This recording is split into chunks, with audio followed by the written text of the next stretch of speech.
So here you are watching coblation adenoidectomy in a 6-year-old child.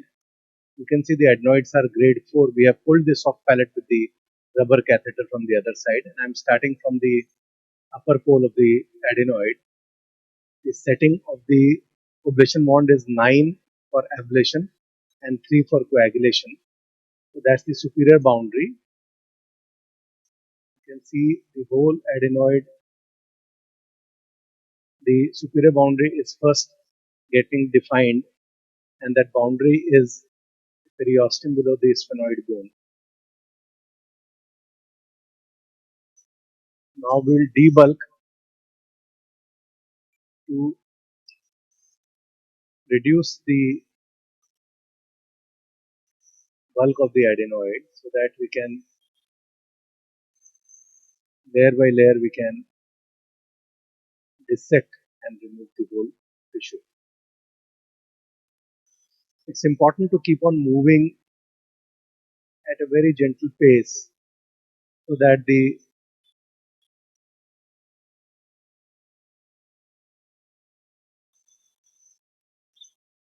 plasma keeps forming and there is no blockage of the suction channel.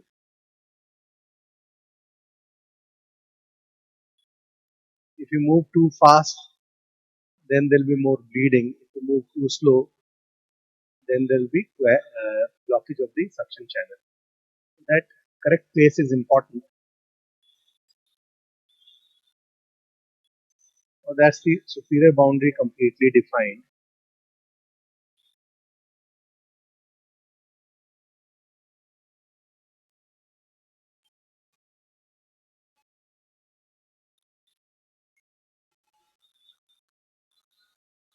We are going till the periosteum, but not opening up the periosteum.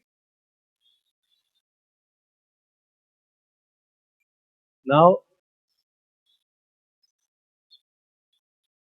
I will try to define the lateral boundary after debulking a bit of the adenoid tissue. This is all the superior boundary. You can see the periosteum, which is not a damaged, though we have reached the periosteum. This is the eustachian tube orifice you can see here. This is the Torus tubarius, and there are some tubal tonsils on the Torus tubarius. So I'll remain 5 mm away from the eustachian tube orifice. And because adenoid is a submucosal structure, so I will not go till the muscle on the Torus tubarius, which is the salpingopharyngeus, but I will only dissect and remove the submucosal tissues. So that is the lateral boundary anteriorly, the Torus tubarius, and this is the lateral boundary posteriorly, which is the fossa of Rosenmuller. So we will completely define and clear the fossa of Rosenmuller and reach on to the posterior boundary.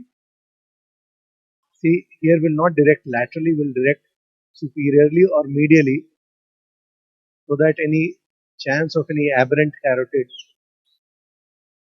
will be kept in mind. Now we'll debulk the tissues on the posterior aspect so that we can see the posterior boundary, which is the buccopharyngeal fascia.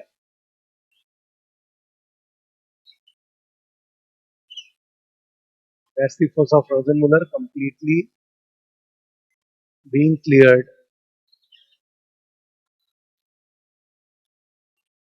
That's the lateral posterior boundary. This is the posterior boundary, which we are now trying to define, which is the buccopharyngeal fascia.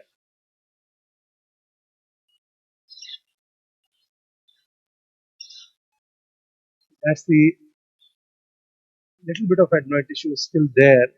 This is the buccopharyngeal fascia. You can see it pretty clearly now. You can see the difference. That's the lymphoid tissue. This is the fossa of Rosenmuller. And this is the buccopharyngeal fascia.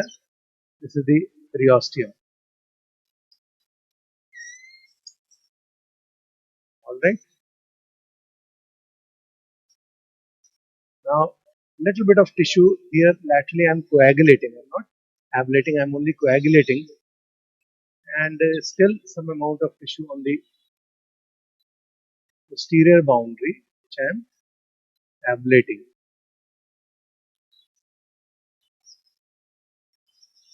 And as we go inferiorly, we'll get the passavant's ridge, which is the inferior boundary.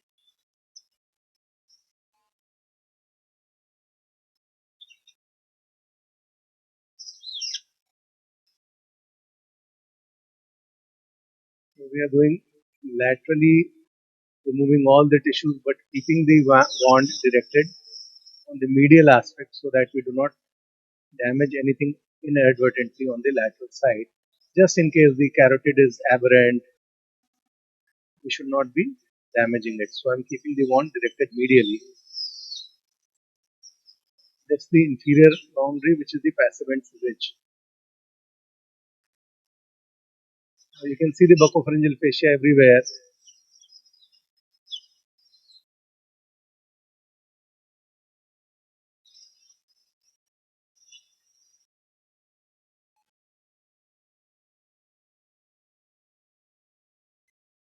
This is the inferior boundary, the passavant's ridge. You can see the contraction of the transverse muscles. So once you remove the tissues completely, and the chances of recurrence in the adenoid becomes absolutely minimal. You can see how much of adenoid is removed in the third dimension. This is the adenoid on the left side, and we have completely cleared the right side. Can I have some saline, please? That's the superior boundary. So these are the boundaries of adenoid surgery.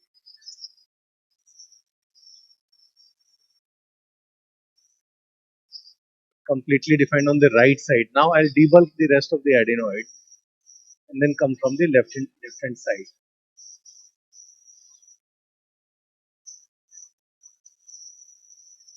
Now regarding this, there is still a little bit of tissue on the Torus tubarius which might hypertrophy later on. So I'm just coagulating this lymphoid tissue so that it does not hypertrophy later on. This is the lateral boundary anteriorly, which is now completely taken care of. And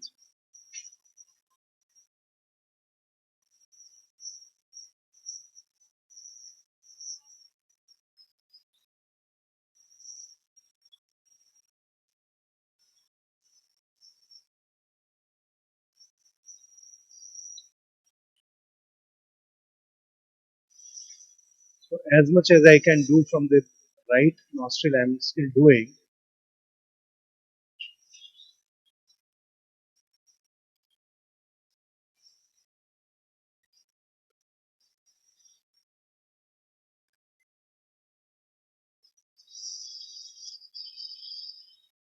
All right.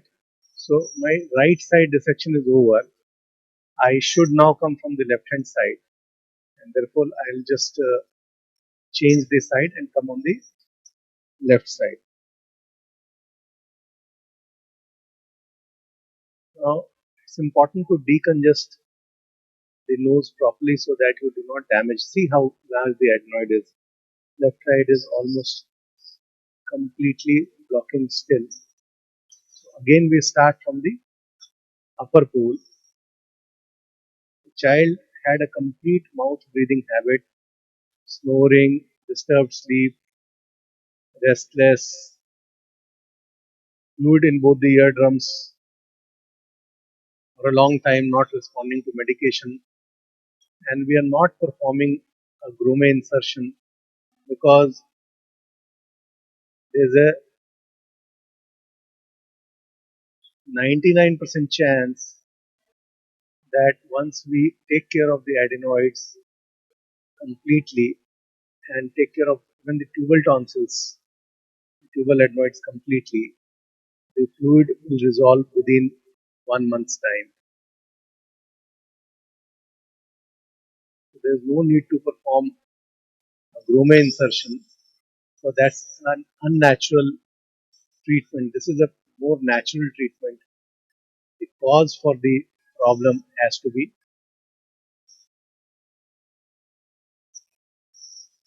treated, not the effect. Now you see, I'm doing a little fast debulking because there is nothing important in this area. This is only the adenoid tissue. I'm simply debulking the adenoids. Again, that's the superior boundary. You can see the periosteum pretty well. On the right side, on the 3 o'clock position, this is your tubal tonsils. On the torus tubarius, I'll take care of that, but let me first remove this bulk so that the vision is better. Now you see, the wand has a life of around 14 minutes. After that, it will not work so well. So we have to use the full face of the wand so that we can complete our surgery. Can we increase the saline flow a little more? Go to the maximum. So you can see that the tip of the wand is actually not working so well because of the returning electrode is not working so well because of the deposition of carbon. I may have to just clean it once. Though you must have realized that I did not take my endoscope out even once on the right side. And I want to do the same here on the left.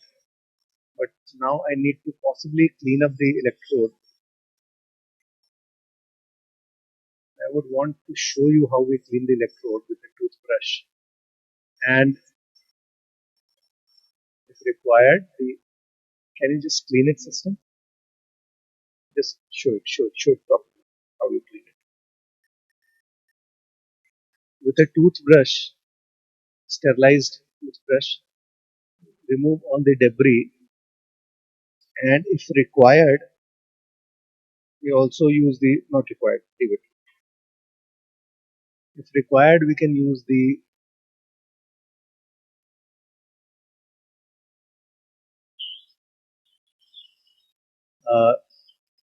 15 number blade. You can see it has started working again. The return electrode can be cleaned with a 15 number blade if required. So far it's working well, so I have not used it. Now that's the buccopharyngeal fascia.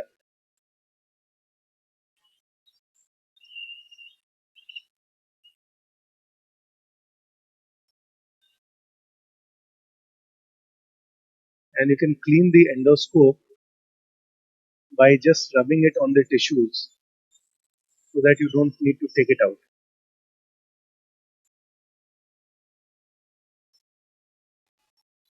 The efficacy of the wand has started to go down, so it is still working.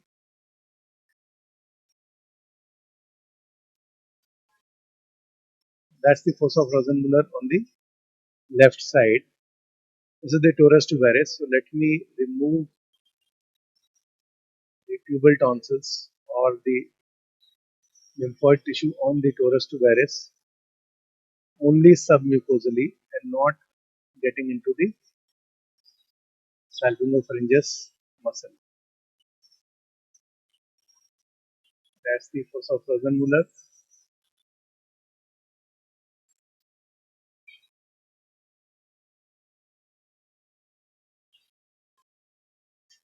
That's going towards the posterior boundary.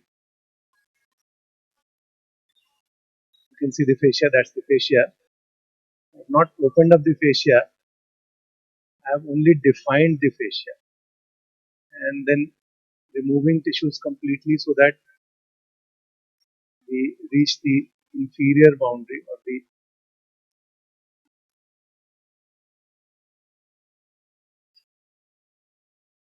so one has to be careful while removing tissues here because the transverse muscle contracts and the whole area can get pulled into your wand like this.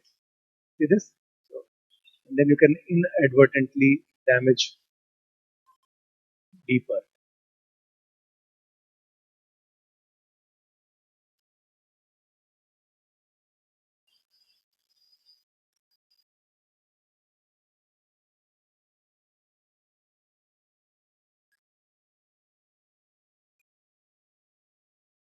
So now we are almost at the end of the procedure. Whatever little bit is pending can also be removed.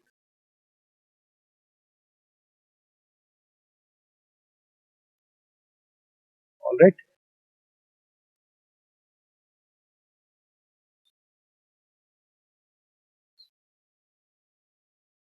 You can see the buccopharyngeal fascia all around. You can see the inferior limit, which is the passivant's ridge here. No tissue left on the passivant's ridge area also.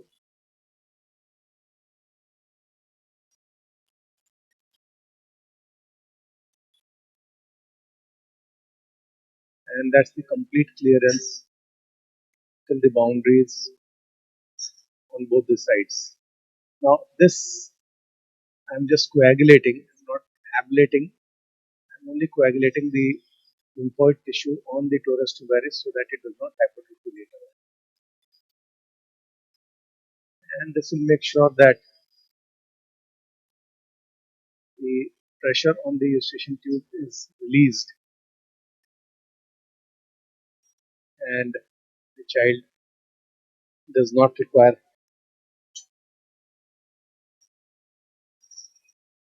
grome insertion or tubes placement as we call it. So this is the eustachian tube area, completely saved 5 millimeter away, and these are the boundaries of the adenoid surgery. Thank you for watching. Perfect. Yvonne बचा हुआ है.